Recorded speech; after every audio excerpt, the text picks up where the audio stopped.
So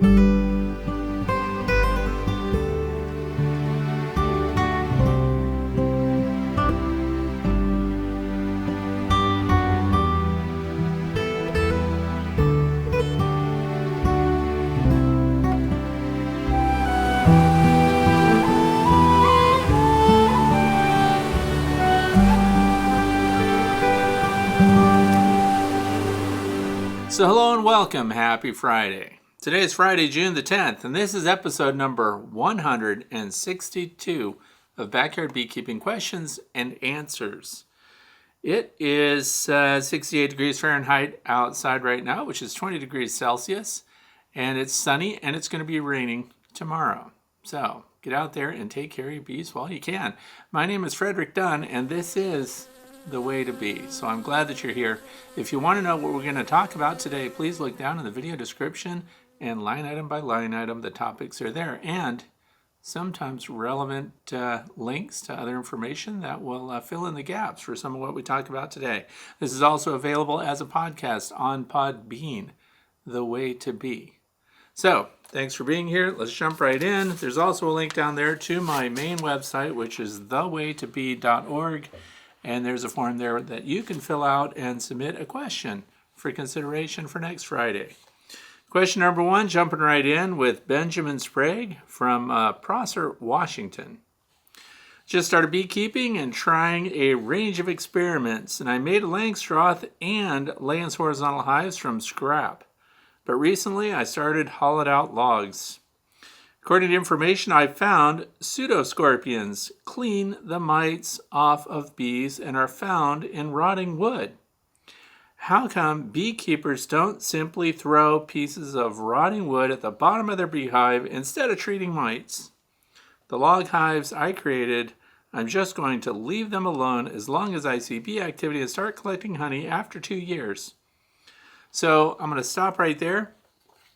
This comes up quite often. Apparently, the Pseudoscorpions, and hopefully you're watching a video right now of a Pseudoscorpion, so you know what they look like. By the way, there are a lot of different species of them, and I think somewhere someone put out information that said that, as is described here, I found Pseudoscorpions will clean mites off of bees, and they're found in rotting wood. Well, they're finding them in rotting wood. That's true under leaves and other detritus. And they're Pseudoscorpions because they're not real scorpions. They just have that look because they have the really long pincer. And you sometimes find them in your trays. So if you've got IPM, Integrated Pest Management, in your beehives, like we have the flow hives here, they have screens and removable trays. That's where I find the most interesting little critters down in the bottom there. And there's a bunch of detritus down there too, which is going to lead me to the second part of this, but I want to address the Pseudoscorpions first. There were studies done on Pseudoscorpions. Did they eat varroa destructor mites? Yes, they did. And how do they determine that? Because they found material from varroa mites in the digestive system of the Pseudoscorpions. Where did the Pseudoscorpions get access to the mites? And this is key.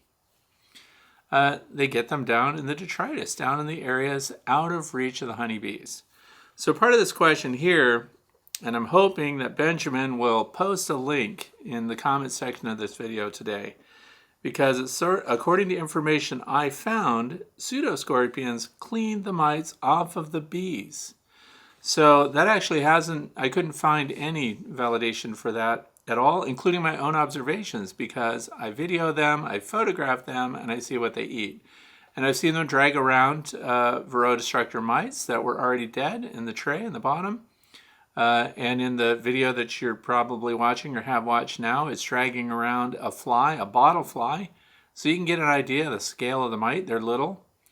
And it would be kind of a perfect symbiotic relationship if the honeybees allowed Pseudoscorpions to wander around the hive and get a hold of that honeybee and pull away that varroa destructor mite from the platelets on the abdomen of the bee and then feed on them somewhere in the hive.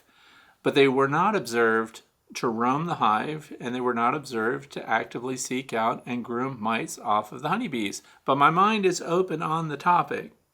But I just want to let you know that I couldn't find any validation of that. I could find no study. The studies were firm that they would eat them, but the mites basically had to be out of the way in a place where the honeybees weren't, and the mites collected them from the bottom, and then they ate them there. So how many mites could they eat? How many mites could one pseudoscorpion ingest? So how effective would that be? I don't know, but I know that honeybees are pretty skittish around other little critters scooting around inside the hive, especially in the brood area, which is where most of the bees that would need the grooming and have the varroa destructor mites on them, or around the cells where the pseudoscorpions would be most beneficial. They have not found any evidence that they would roam into the beehive, that the bees would tolerate them, and that they would actively hunt, collect, and remove varroa destructor mites. So once again, if you really have information about that, please post a link, and that's for any of the viewers. I'd be happy to see it. So the study that I found, it proved that they could eat them. It did not demonstrate that they roamed hives and would serve to control varroa destructor mites for your bees. Would have been a great thing if they did, but I couldn't find that anywhere. So, and the plan, of course, is going to go on and wants to have 1,000 hives per person and so on. But the big part was I wanted to answer that question. And the other thing is, some people call this a natural floor to the beehives, and they leave detritus, so why not put a bunch of detritus down there? Some people talk about microcilium and beneficial bacteria and microbes and things that would exist in decomposing material. So once again, we have to think about what bees are teaching us, first of all, about what they tolerate in their hives. So not just the pseudoscorpions. Now we're moving on to, would they allow debris to accumulate in the bottom of the beehive? And I don't know if there's a discussion going on about this somewhere, but a lot of people seem to want to know about it or are acting on that and dumping material into the hive, thinking it's going to help the bees by having a natural bottom. But let's think about what's natural to the bees and what the bees would tolerate, right? So everywhere that I've seen, feral colonies that are in a space under their control where we're not doing any cleanup, for example, bees, when they're at the right time of year, spring cleaning and everything else, when the temperatures warm up, the very first thing they set about doing is removing all foreign material that they can from the hive. So when it gets down to the bottom board of the hive, they're cleaning it out and getting rid of it. So the only way I can imagine that we could accumulate this beneficial material, this decomposing material, in the bottom of the hive would be in a place inaccessible to the bees. And again, Jeff Horchaw, Mr. Ed, Dirt Rooster, all the guys that are doing these big rip-outs, frequent rip-outs, I always have questions about the condition of the space, how much space around the comb was there, what did the bottom look like, was there a bunch of debris down there, or was it clean as a whistle? And it's always clean. So here again, we would have to introduce something into the beehive that the bees would not tolerate on their own if they had access to it. So the result is that people find ways to make a bottom in the hive that's inaccessible to the bees so that they have to put up with whatever's down there and they can't remove it on their own. So my personal thinking is, and this is probably not the only route, but my personal thinking is if the bees would remove it and get rid of it on their own if they could, why would I want to install it in there? And I think there's an idea that this could work because of the thought that this beneficial material down there would help in some hygienic way. The only thing I know of that the bees bring into the hives that they put there on their own, that they intentionally seal the surfaces with, would be propolis. And that is proven to help the bees. So if I were kind of weighing what to do to my hive, what to add to it, and some people have said, could I just put propolis in there for them? Could I get tree resin and put it in there for the bees to have? It's unnecessary because the bees will collect this material on their own and bring it in, and that way you know that they've elected to have it there. And that has proven to have a disease preventative effect on your colony's health. So I'm going to say for both of those things, the pseudoscorpions would not count on them. And the other thing is the decaying matter in the bottom of the hive. If the bees put up with it, if it's something that they would put in their own hive and tolerate down there, I would say probably okay, but I personally would not be making a reservoir away from my bees to put something like that down there and leave them to deal with it. The other thing is any condensation, because even this time of year, condensation would accumulate on that material too if it's out of reach of the bees. So we have to pull these trays and clean them out and get the moisture and condensation out of there so the bees can get back to dehydrating the nectar right now, which is coming in. And I didn't mention clover's in bloom right now. So the bees will be getting on that pretty soon. There's not enough of it out there to get their attention, which means there's something else that they're getting, because all the hives, when you go through apiaries at night right now, it sounds like somebody left the dryer vent on. It just, every colony is blowing air out of their entrance. So they're dehydrating nectar. They're making honey right now, at least where I am, in the northeastern United States, in the state of Pennsylvania. Question number 2. This comes from Stephen Kidder. Stephen probably says, 2 of my colonies swarmed this spring despite me having split them. The 2 colonies in the original hives both failed to produce laying replacement queens despite having multiple swarm cells. Is there a likely reason that this happened, or is it just poor luck, such as the queens not returning for mating flights? Okay, so I'm going to stop at that first paragraph there. A lot of new beekeepers, when they've witnessed that they have queen cells in their hives, whether those supersedure cells or full-blown swarm cells, they tend to see those there, and then they know that when they hatch, they expect them to see eggs from the queens fairly quickly. And I'm not saying that that's the case here, but I'm addressing it for others who may be watching and might be anxious. They lost the queen. By the time those queen cells are built, and by the time those queen cells are capped, 99% chance your bees have already swarmed and your primary queen is gone. So the other thing is, how long should you wait before you see eggs in there? Well, once the queens have emerged from the queen cells, they need to mature a little bit so they can fly. They could take on average 9 days. And then they're going to go out on their virgin flight and they're going to mate with a bunch of drones. There's some people worried about how many mating flights they make. Well, they make one for sure. And so when they make the one flight and they mate with enough drones, which they really only need 3, but they get carried away and they run amok and they mate with up to 20, and then they come back, that's it. That's all they need to do. Now they would start laying eggs. So I would say, look for eggs in the first 2 weeks. Now, if after 2 weeks, when you know for a fact that you had queens emerge from those cells, if it's been 2 weeks and you see no egg laying in there, now it's time to consider bringing in a queen, because you have no more resources, no more eggs for your bees to make new queens from. So that's the first part of it. The second half here is, I ordered 2 queens from BeeWeaver. They arrived healthy, however, they look quite small compared to previous laying queens in my colonies. Is it possible that these are virgin queens? Should I be concerned that they're not strong queens? I installed them, and we'll check on them in a week to see how they're doing. So that's the other thing. Once you've installed queens, once they're out of their cage, you want to give them about 10 days, because they're getting acquainted in there. They're in the honeymoon phase or whatever. And that's because we don't want the bees, the resident colony, to associate disruption with the introduction of the new queen. So get her in there, get out of there, and if you're leaving the candy plug that they're going to chew through. But usually a colony that's missing their queen will jump all over that cage and they'll be feeding the queen as quickly as they can. You'll see them sticking their tongues through the screen and trying to care for the queen right away. And if you're an experienced beekeeper, oftentimes I'll set the queen cage on there and I'll see that they're all attending to her and trying to feed her. No one's acting aggressive. None of the bees are doubled up trying to get their stingers through the cage. It's very distinctive. Those that are rejecting a queen will be biting at the cage, bending their abdomen around, trying to get their stinger in there, and they're trying to kill her. So you cannot release that queen. The other thing that you need to think about, if they're really attacking and rejecting the queen, in other words, the majority of the bees from that colony are attacking the queen cage, trying to sting it, or ignoring it completely, very good chance you actually do have a queen in the colony. So take your time, check it out.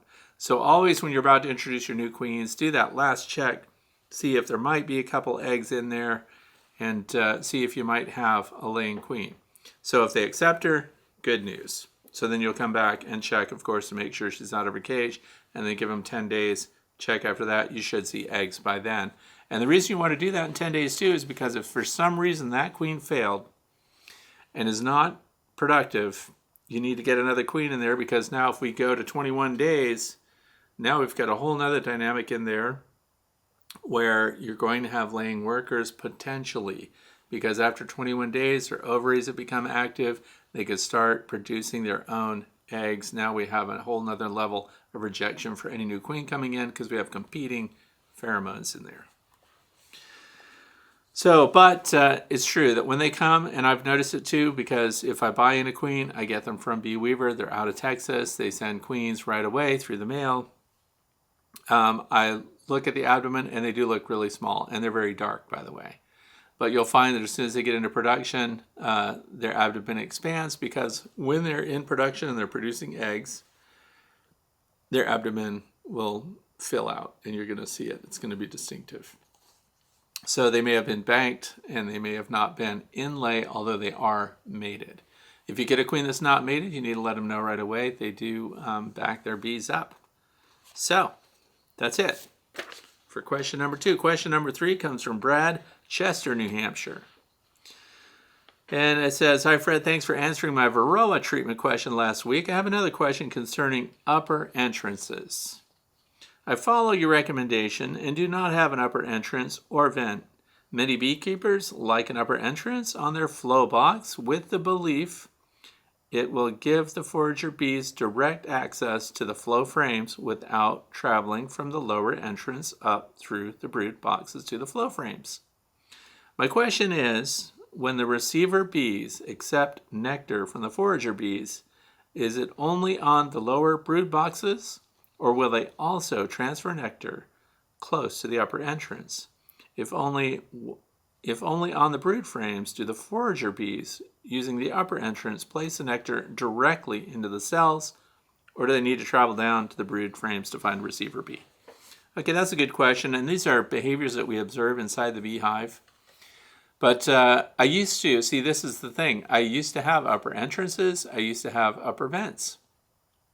And they did seem very productive, and the bees scooted in that upper entrance, especially foragers. That upper entrance was far more busy than the main entrance down below.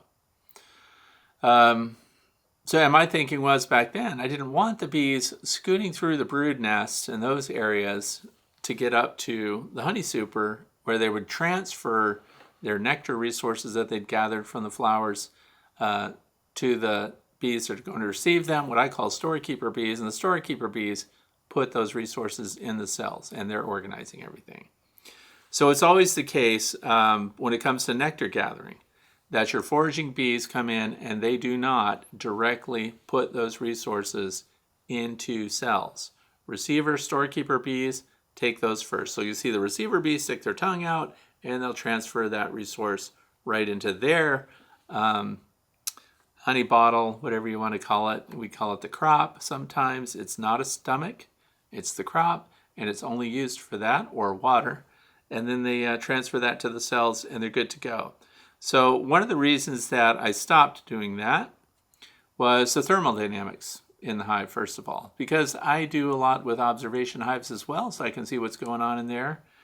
And when there's an upper entrance, there's a dew point that occurs above the cluster, where that upper entrance is, like in the early mornings now, because we still get the low 50s, for example, high 40s at night, and then the 60s and 70s during the day.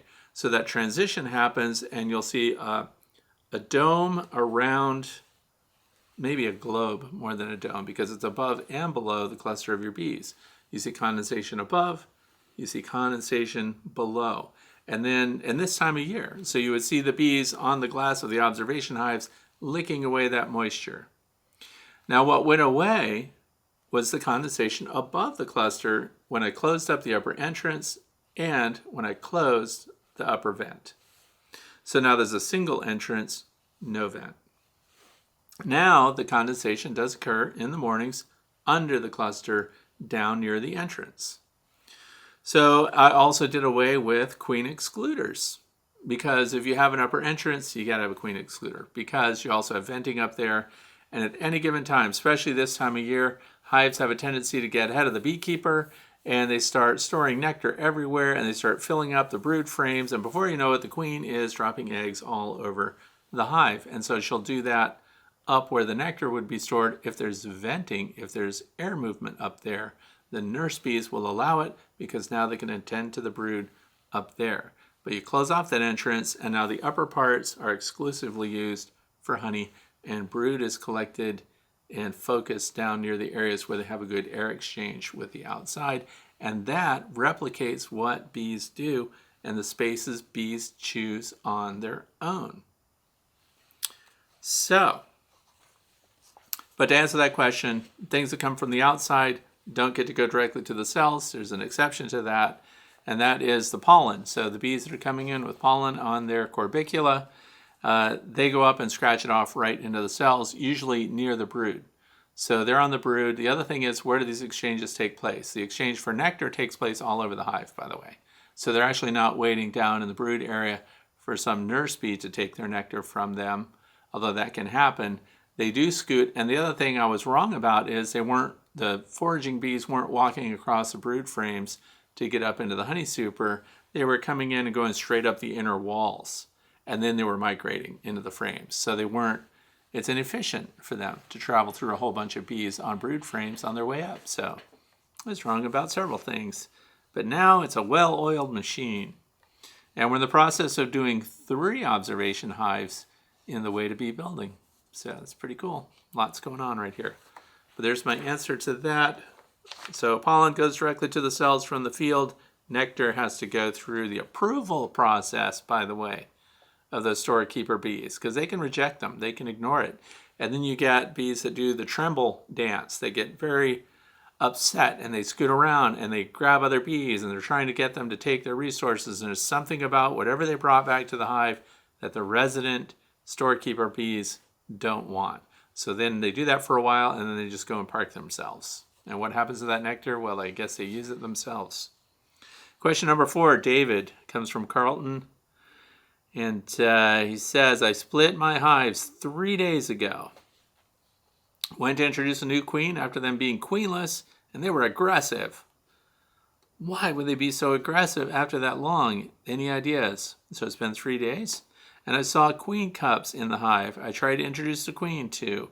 So I made another split and put the queen in her cage in that split. Okay, queen cups, I don't know if this is just a matter of terminology. Queen cups are cups that are built out usually around the fringe of your brood frames, and they look like the top of an acorn. So, and they're empty because a queen cup becomes a queen cell when there's eggs in it. So it's just a cup, that doesn't mean anything. It doesn't mean they're making preparations to swarm. It doesn't mean they're going to supersede the queen. Now, when they lay an egg in there, now they're thinking about replacing their queen or driving her out or superseding. They can supersede a queen who's failing. There doesn't necessarily even have to be a swarm. She could just be sick, or she could be injured, or she could die. And in that case, she doesn't swarm, they supersede. That means they grab an egg that's from that queen that's handy, and they go ahead and they make a supersedure cell around it, which is why those are emergencies that occur in the field of the brood area. So ideas about queens or the colony being upset. Well, whenever the queen's pheromone is absent, there's a lot of activity in the hive. They're not calm. They're unsettled. There's disorganization, and there's a competition of pheromones going on in there too. And that's why the more time that this happens, it's why you know when you're looking at a beehive, things are different. And you open up the beehive, things are noisier. The bees aren't calm. They're not cohesive. So there's a lot going on during this time, and some bees just act disorganized, and you just notice that they seem out of sorts. And the more beehives you look into, the more beehives you inspect, the more you'll recognize when something is unbalanced about the hive. So you can hear this whir sound. And often when you first open it, there's a little and then they calm right back down. But when you open up a colony that's queenless for some reason, that noise continues. They don't calm back down. And I've even noticed they're scooting around a lot. Also, you can pick up guard bees early on. And so they'll come up to the top. They'll come up to where you've removed the inner cover, and you see guard bees with their mandibles open and they're facing you. Some of them fly out and go after your face. So that's when you're spritzing them the sugar syrup, if that's what you're using, with honeybee healthy in it. Or you're giving them light puffs of smoke to get them to look away from you. So if they're watching everything you're doing, give them a couple puffs until they look away. Now they're okay.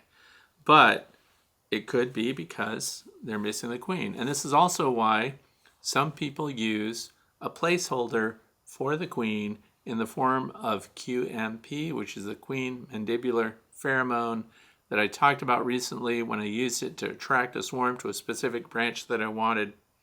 The real intent of that material is to put it as a pheromone placeholder. In other words, the pheromone, even though it's synthetic, goes through the colony and they stay calm. And they think the queen is still here, even though they can't find her. And what are they doing? They're over here licking that QMP noodle and transferring that scent through the hive. So that keeps them anchored, grounded, and preserves the peace until the real new pheromone generator, which is going to be your laying queen that comes in, can calm things down. This is also really interesting because it ties in when you're introducing a queen.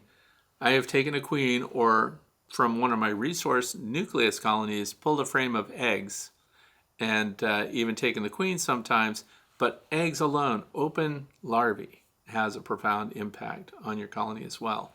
So I've taken colonies that were in disarray and they were very active and not even defending the landing board in a very organized way either. So they can also be prone to robbing when they're missing their queen.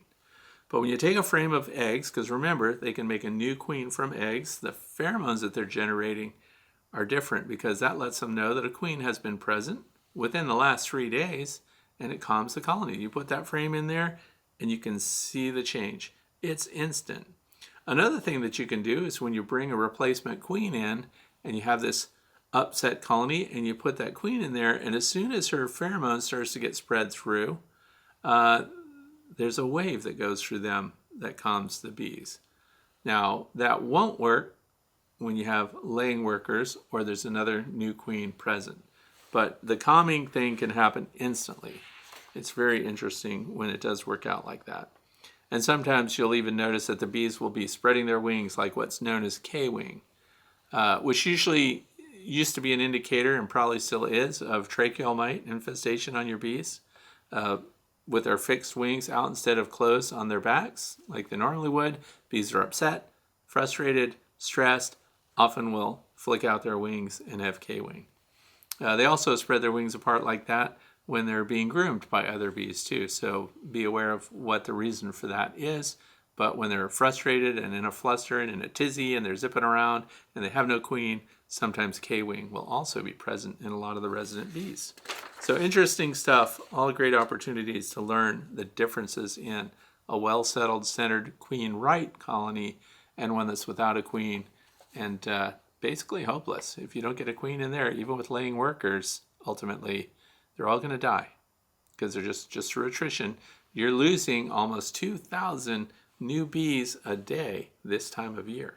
So think about it in those terms. And it really is an emergency situation for your bees. Question number 5, Andrew from Taylorsville, Utah. Next year, I am goal setting to order myself a pair of nukes. I intend to go with a horizontal hive, top bar, Hayden's, or Langstroth hive. Top bar, Hayden's. I don't know what a Hayden's is. Maybe you mean Layens hive. And I've decided, I notice, however, that at most a horizontal hive may reach 5 feet in length. So my long Langstroth hive is 5 feet. And my thinking was, I'm never going to need more than 30 frames. And being an expansive mind, I was thinking 10 feet, which would equate to a potential 80 plus frames for expansion.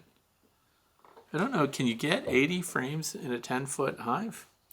But am I really overstepping myself? So you have to think about, in theory, a long hive, horizontal hive, they're in a fixed position. We're not lifting boxes. We're not stacking them, moving them around.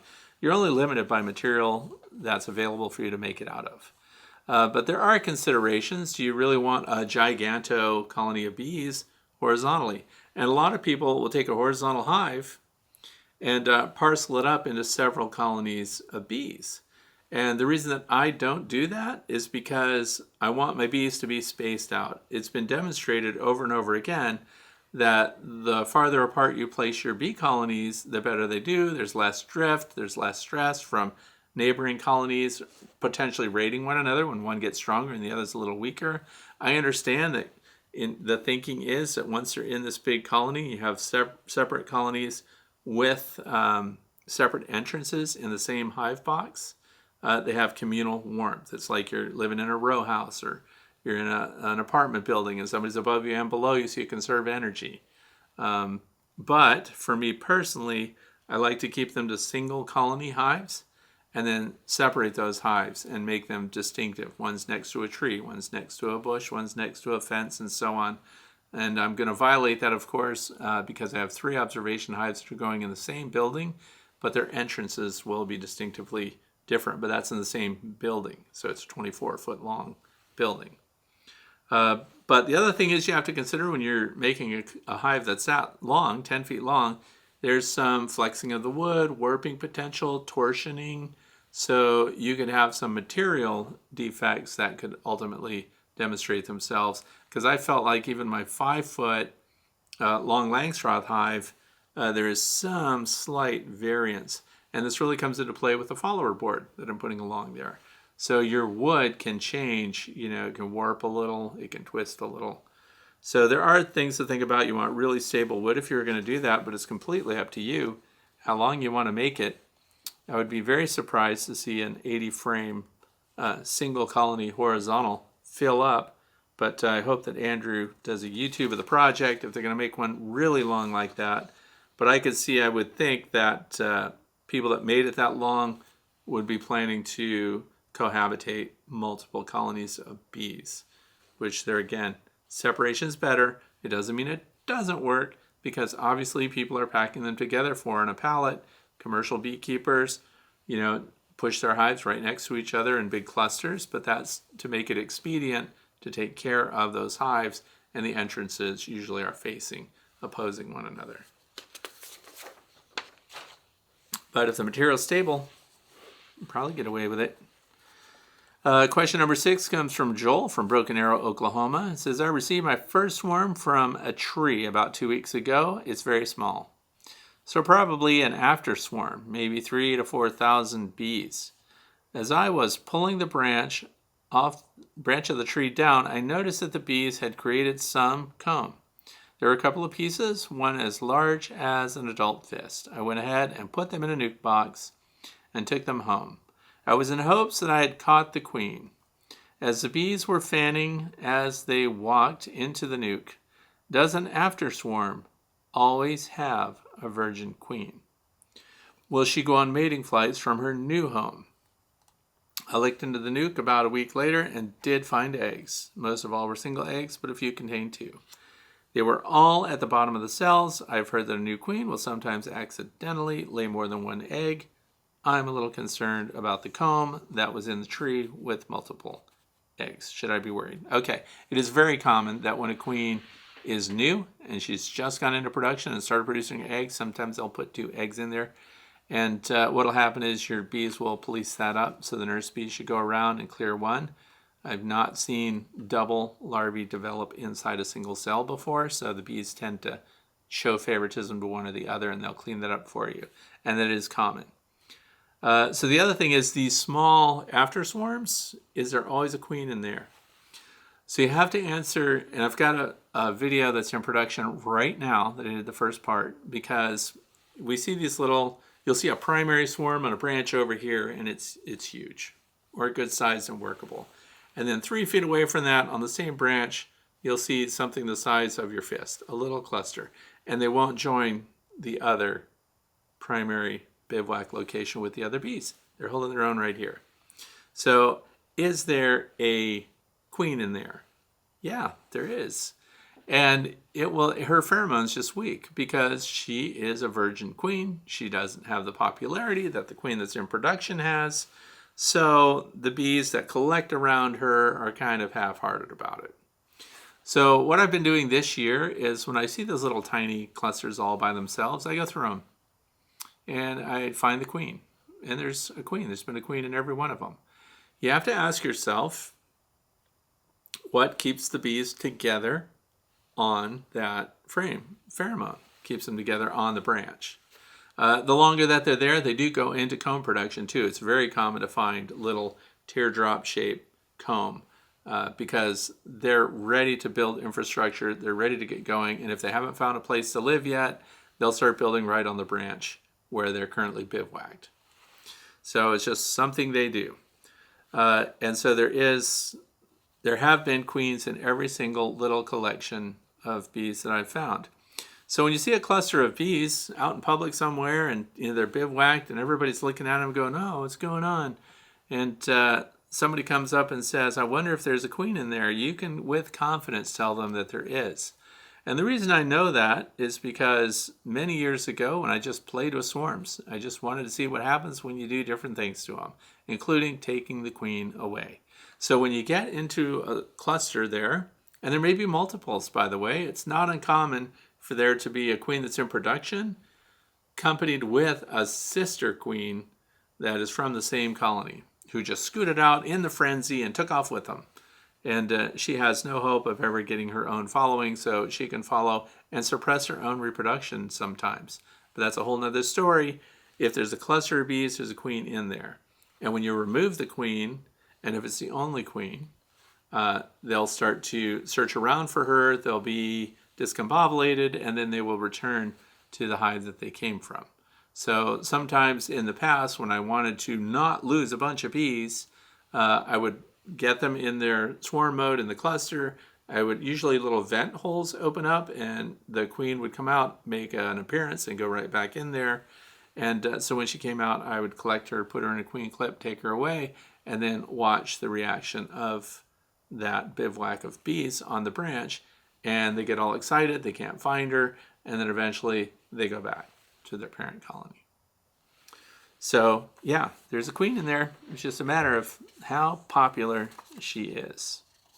And the multiple eggs, don't worry. The fact that you have eggs, that everything's going good, I think you're good. You got a swarm, they're doing great. Because remember, you wouldn't have a laying worker right away like that, especially coming out of when they've swarmed and you've collected them off a branch or something and then you've hived them.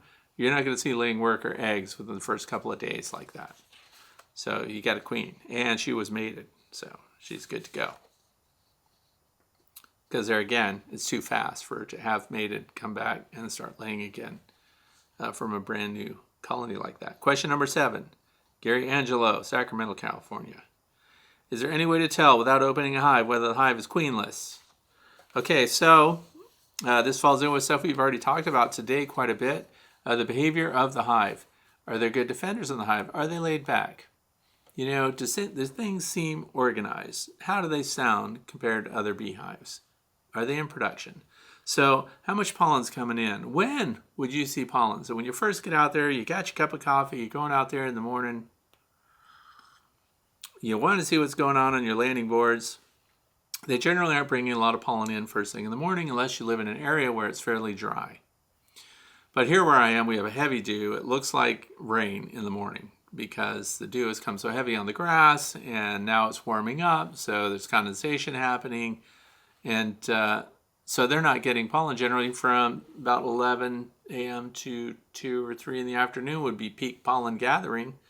And that's when you can look at them. And I like to make my grandkids count pollen coming in because it gives them something to do. I mean, I love having them around me every minute of the day. But if I can get them to sit next to beehives and with little clickers and stopwatches and count pollen for me, and they're getting 20 loads of pollen per minute, there's going to be a queen in lay in that colony. Now, they are bringing pollen, so it's not 100%. Like if you see a couple of bits of pollen, you could get all excited. Yay, pollen, it must mean they're a queen. There's a queen present. Not necessarily. If it's a colony that you haven't inspected very often, I probably should touch on that. But if they're bringing in pollen but it's sparse, remember, if you have laying workers, they're producing drones, and those drones are going to have to eat, so they are going to feed them bee bread. So it's the amount. So now when it's 10 or more is my general rule of thumb. So 10 or more pollen loads per minute, bees coming in, that means we've got a lot of brood in there, and they're actually building up. So that's positive for there being a queen, and I haven't been wrong yet. And 6-year-olds will tell you if you're wrong about stuff. And here's what's fun about kids too. You can teach them the differences in sounds and activity on landing boards. They learn fast, and you can send them out to scout the colonies and come back and tell you when they think something's wrong. In their bee suits, of course. I know other people just shove their kids out there, but my daughter would be mad at me if one of those little monkeys was stung by a bee. So that's one. Listening, just looking at their behavior. Make sure that colonies are not being robbed, that things are tidy. If they're settled and they're taking care of a place, they're going to live there for a long time, they keep it clean. Landing board should be clean. There shouldn't be a bunch of junk all around it. So that's my number one thing. Oh, and that leads me to the other part. I think you should be looking at your hives at least once every 14 to 21 days. And just a cursory check, just to find out as soon as you come across eggs and you see good brood pattern and so on, close it back up and get out of there. Also, you need to make sure that you're staying ahead of the nectar flow, because if you don't put supers on in time, you're going to have late season or mid-season swarming. We're coming near the end of our swarming season around here, which is the end of June for the most part. By the time we hit July, they should all be settled and you should be in build-up mode. So, where I live, of course, it can be different. Other parts of the world and other parts of the U.S., or people down south, for example, that enjoy the warm and wonderful weathers, they can get out there and inspect their hives all the time. Where I have to wait for breaks in the weather. Yesterday it was cold, today it's warm, and I'm here with you guys. Question number 8. Theophilus Jedediah is the YouTube channel name. As your hives get older and rickety, do you use supports to bolster them and get another decade out of them, or do you replace them? I just picked up about 15 old hives with frames, and they are over 20 years old and need attention. For $10 each, I thought it would be cheaper to fix these up and give them another 20 years rather than build all new ones. Is this a mistake? Well, you always run the risk. I don't know if I would pick up 15 old hives. They're about 20 years plus old. I don't have any 20-year-old beehives because I've only been keeping bees since 2007, 2006.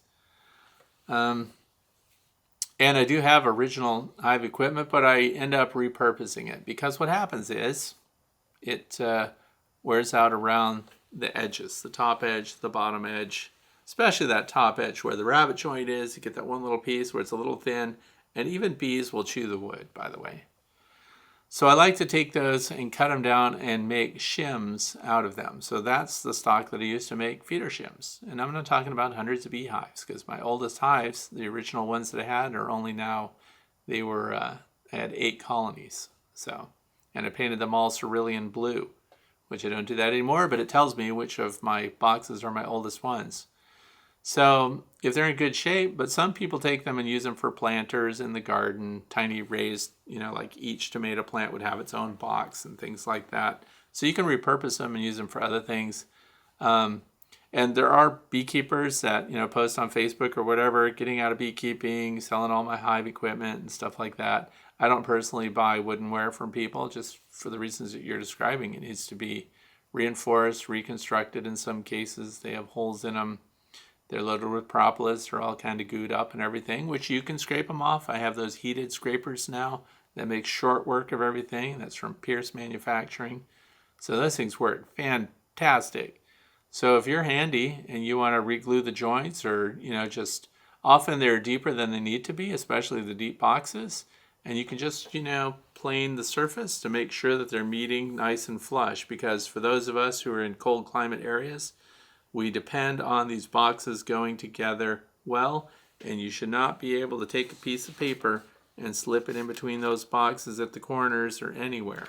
And if you can, it's time to shave them down and to make sure they meet up just right and you preserve them. So if you're handy, I don't see why you can't keep them. Some people torch the interior of the boxes. They're little propane torches and things like that. And I hope you trust the person that you got them from, that if they got out of business because of foul brood or something, you definitely don't want any of their equipment. In fact, they should have burned it. So it's up to you whether you want to take that stuff. $10 a piece. It depends on how many hives you're going to have and what kind of investment you want to do. I like new equipment.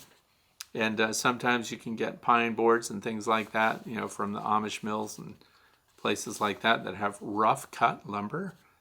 So that the advantage of rough cut lumber on the inside is that your bees will propolize it.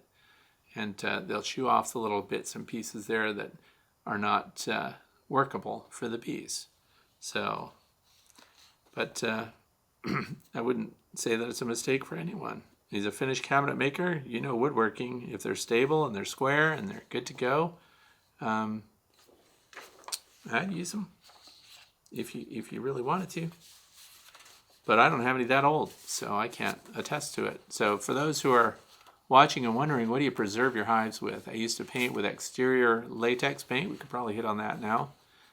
Semi-gloss and gloss last longer. You can get exterior house paint. Valspar is really good, by the way. And you can get it dirt cheap, and you know how? Become a pest at Home Depot, Lowe's, Value Home Center, wherever you go, wherever they mix paint, because you know what they have a whole shelf of down there? Returned paint. So you go in there, and the manager at Home Depot had even said that, told the paint person to get rid of like 6 gallons of paint that had been sitting around down there. So if you don't care about the color, get exterior, semi-gloss, or gloss, latex, house paint, and mix it all together and make it into a gray or whatever color happens when you mix all those colors together. And you have basically a $60 gallon of paint for $3 or whatever. Sometimes they'll just give it to you. So make friends with the paint mix people and know that stuff. Question number 9, Zoo Bee is the YouTube channel name. Bought a kit, super easy, but I found the artificial comb the bees would use for brood and didn't really take to it, even for honey stores. Any tips for getting bees to accept it? Love the kit and makes wax foundation. Okay, so for artificial comb, we're talking about Better Comb. Better Comb comes from Better Bee. I think there's another place that sells it too. If you're in another part of the world, from the United States, it's called Hexacell, Hexacomb. And so this is what we're talking about. This is a deep frame, Langstroth, and that is synthetic honeycomb there. So it's made by biochemists. They came up with a method, and they replicate beeswax very close without it actually being beeswax. And then this comment was made on a video of mine where I showed how to embed it. So I want to make sure, because there are a couple of questions that came just within the past week about Better Comb and bees using it or not using it. So there are a couple of things that I've noticed having used it myself, and I only use 2 or 3 of these, and that's if it's late in the year or if I have a really small colony and I'm trying to get them boosted. And if they're strong, if it's a big size swarm, for example, I don't use this stuff because it's expensive, and I can just put them in there. I can use recycled frames from other colonies, put those in there, and anchor that swarm and get them to use it. But if I'm starting fresh, package of bees or something, for those of you who are getting packages, the buildup is faster if you can give them drawn comb. So I found that there are wires embedded in here, and that's what the video was. You know, we put electricity through the wires, and then we sink it in, and we need to make sure that the wires bed right into that centerpiece. Nice, so that they're partially coming through the other side. If they're not bedded well, the bees work around the wires. So that's one thing that I noticed that they do.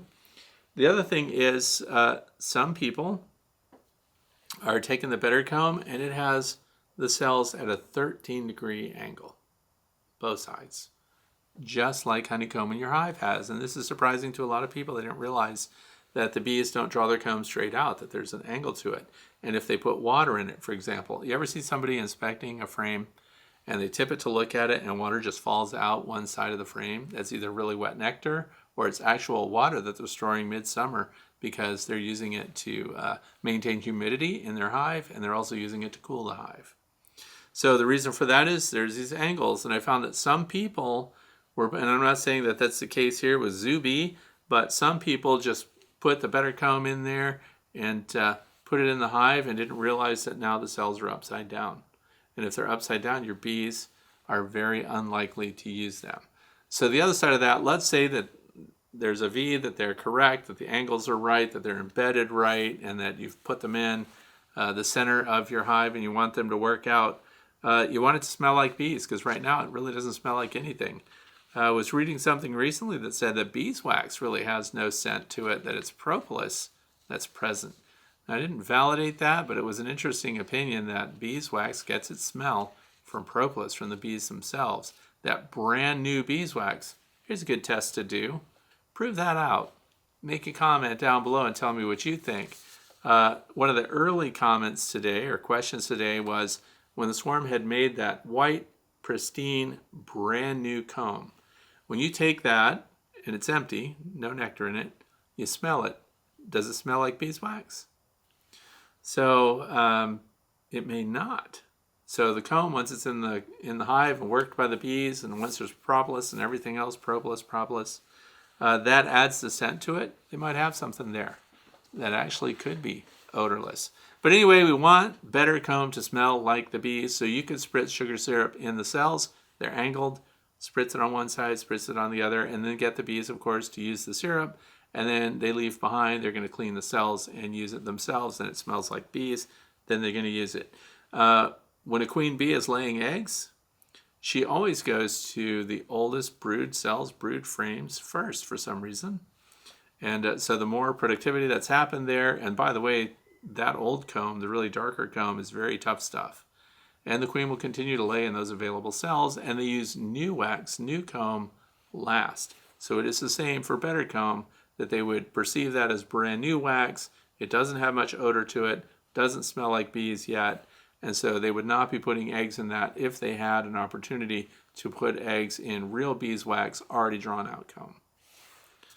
So sugar syrup and patience probably. And we're on the last question. So we're on the fluff, by the way, because the last time I mentioned I had woodchucks in my lower field, and everybody has sent me information on how to get rid of those woodchucks. Don't worry about it. Got the woodchucks under control. I'm going to have sunflowers as long as the bunnies aren't eating them. But the woodchucks are under control. People are like, shoot those woodchucks. Get your rifle out. You can't, because there's a house right there now. And you can't shoot within 150 yards of a house. And the house is right next to the property. So, but the woodchucks are dealt with. No more woodchuck information. I'm fine. So here comes a question from Seth from Ridgefield, Connecticut. My beehive was invaded by a bear, and I made a video. All but a few frames were destroyed. Some of my flow frames came apart, and I put those back together. My queen is missing in action, and ordered a new one. So no real harm in the long run. The good news is 3 of my flow frames, mostly capped. Now I'm hoping my electric fence gets here before the bear comes back. So I wanted to combine this is more of a comment than a question, so he shared the video. The video channel name is Seth Dobrin, SETH-DOBRIN, YouTube channel. And the title of the video is When Bears Attack. And the reason I wanted to show this is I'm taking risks this year, by the way. Have all winter long. I don't have an electric fence up for any of my hives right now. And instead I'm using those motion detecting noise makers, and those are doing a great job. And I also have a pile of cameras out so I can see the behavior of every animal that goes through there. And I have a routine skunk that's coming through, trying to get to the laying hive, by the way. Skunk goes up on his tiptoes and falls over every single night and can't get to the bees. Secret height for skunk level, getting away from the skunks, 18 inches. If you're at 18 inches, you're good.